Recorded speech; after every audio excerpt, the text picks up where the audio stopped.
So what I have here is sweet corn. My brother-in-law actually traded corn with me for a Timsla braid.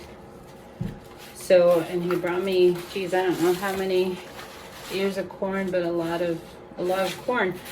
And I know that we're not going to eat this right away, and I don't want it to go bad. So what I've decided to do with this corn, this sweet corn, is to dry it. And I'm going to show you the process of drying corn, sweet corn.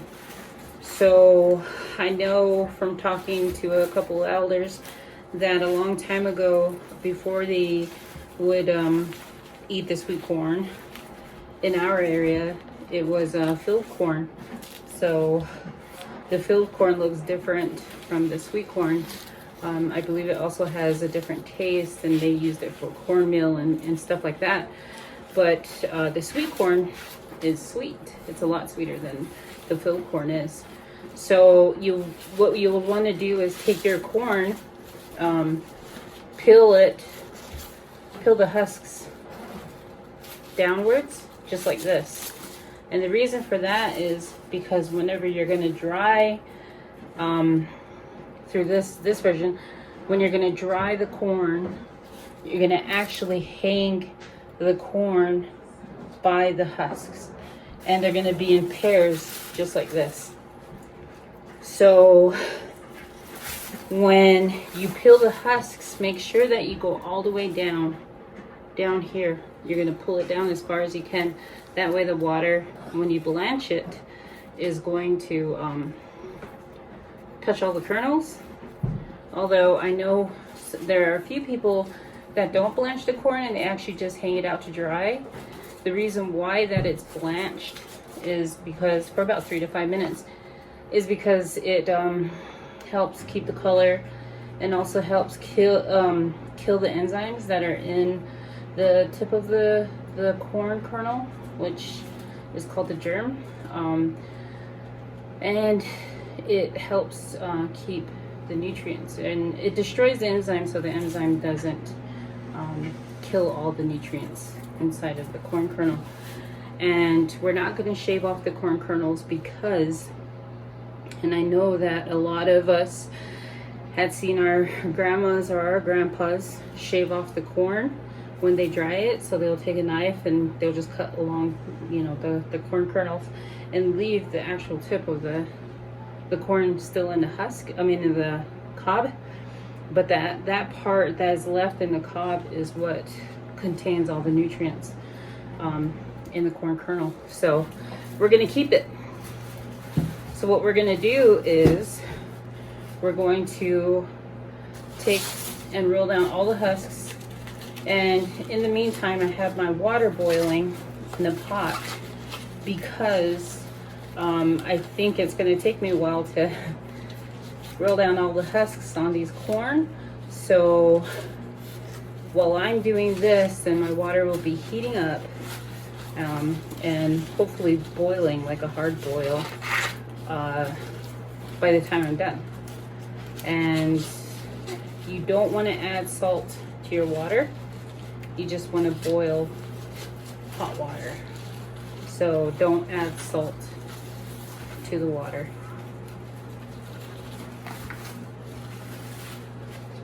The blanching process is actually taking the whole husk, the whole corn, still with the husk, and you're going to add it to water, and it should be covered by water. I usually like to throw a couple in there at a time.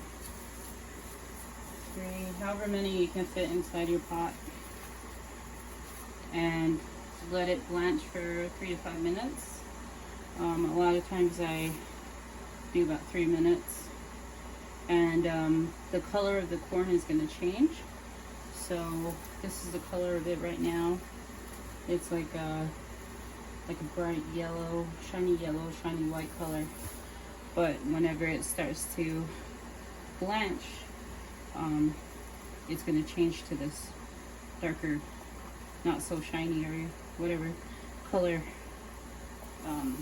corn. See, it's a lot darker and this one's a little bit more lighter. So, and 3 to 5 minutes. You need to just move it.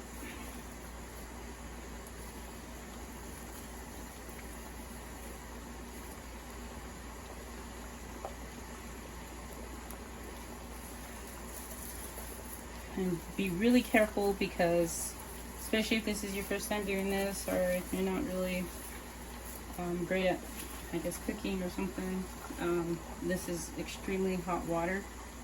So just really be careful. So after they are done, I put them on a towel there and just let them rest before I hang up. So, like, most of the water will drain off of them then.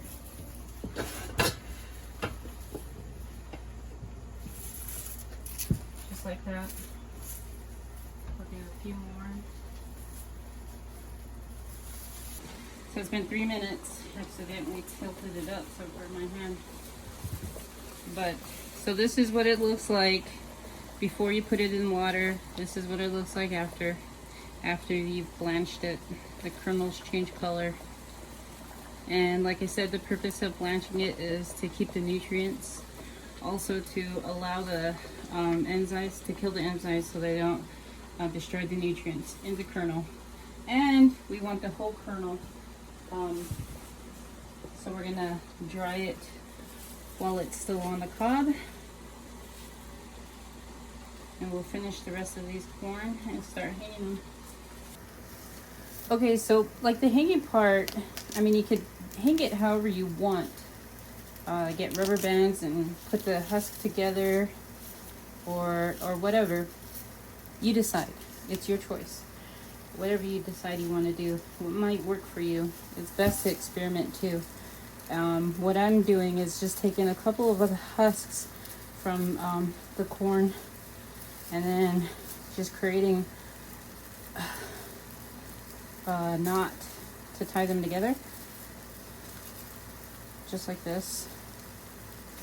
And what I'm gonna do is take these two, and I want to make sure that there's airflow all around the corn. So I'll try to set it on something that will allow it to be separated,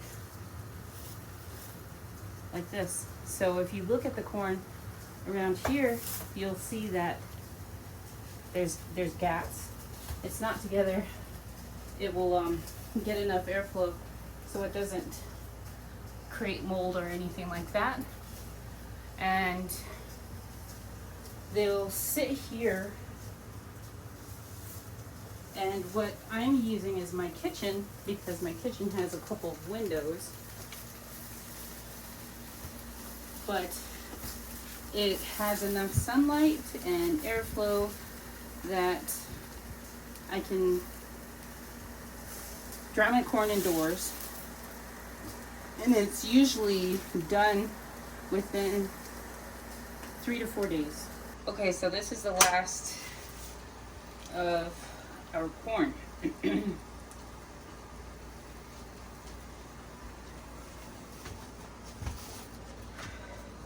And usually I'll let it set because it's kind of hot.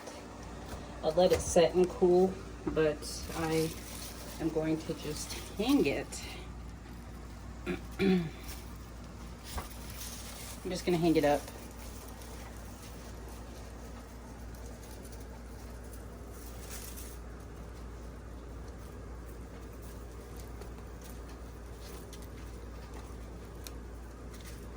Sometimes you get husks that work just perfect and others not so much.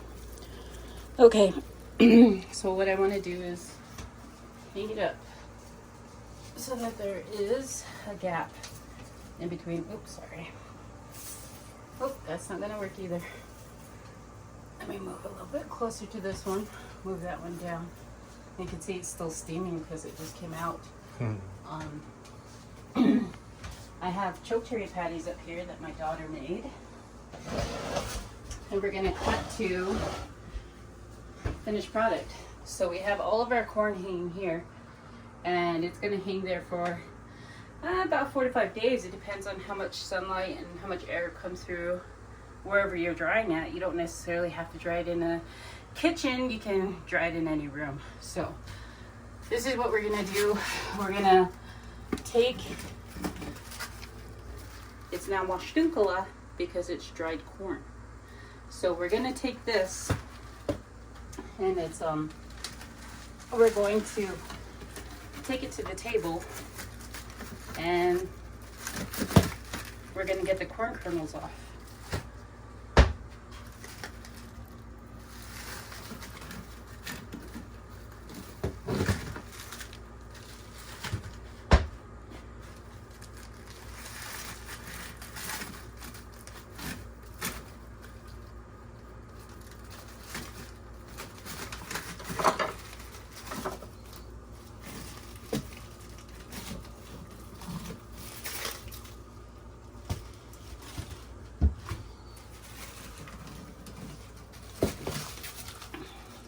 Okay, so this is the corn I've dried already.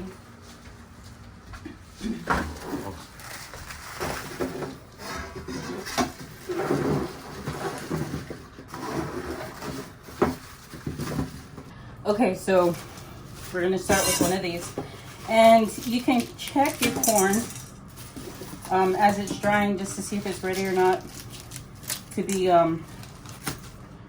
they call it yugna. Yugna is in Lakota, and that is to ring. So an activity to remember yugna, and that's to ring. So this is what we'll do. You can tell that there's a lot of spaces in between the corn kernels, and like I said, what we want is the whole corn kernel. So we're gonna yugna, we're gonna ring it, see? And when you ring it, the corn kernels will come off that much easier. And it's the whole kernel. So you have the tip where the germ is, so you have the whole kernel, and these taste really good. So you have plump corn when you rehydrate them for soup or whatever you're going to use them for. And this is only one way of drying corn. There's other ways of drying corn. This is just one of those many ways. So you can experiment with this, see if this is something that you want to do. If you're interested in drying corn, this is one technique. I think for me personally, I like this because I'm able to get the whole kernel, and wringing the kernels off of the cob is like the most fun part, especially if you're teaching kids. You can let them do this to be able to take off the corn kernels, because it's really fun. It feels really good. I don't know if it's a part of the ASMR thing, but I would think so. And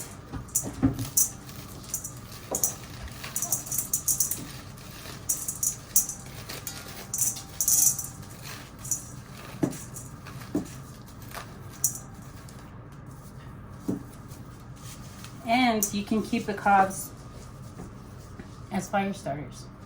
So you can keep these or the husks, you know, to start fires. That way you're getting the use out of the whole corn.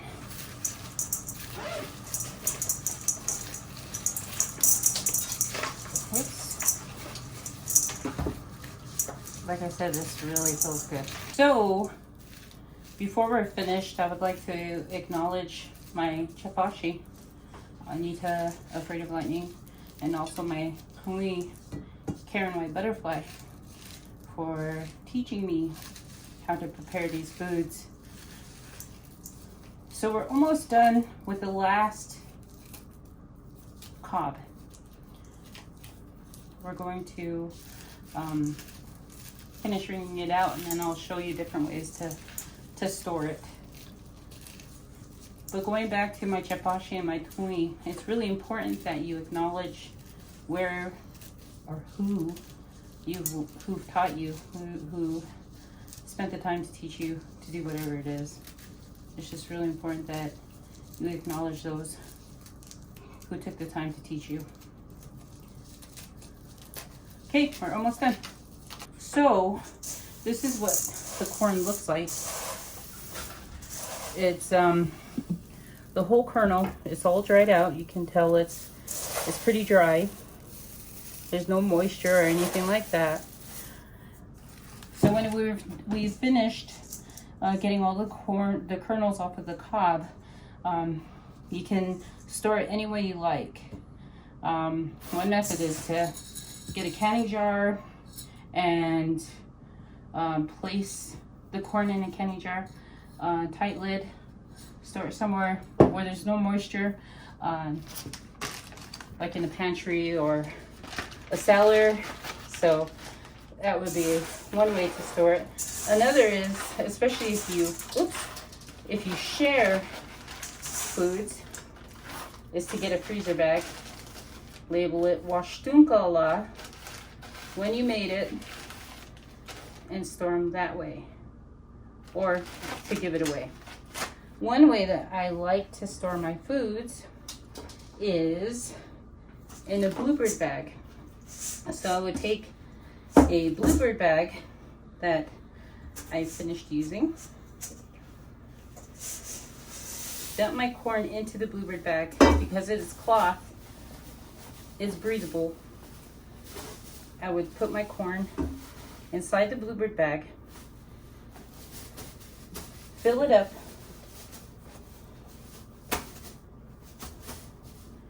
like this, and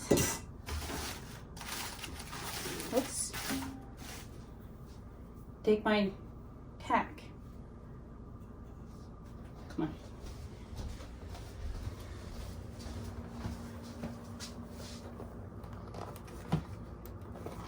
And just hang it on the wall until I'm ready to use it. Doesn't necessarily need to be hung right there, but I would just hang it on the wall inside my kitchen until I'm ready to use it.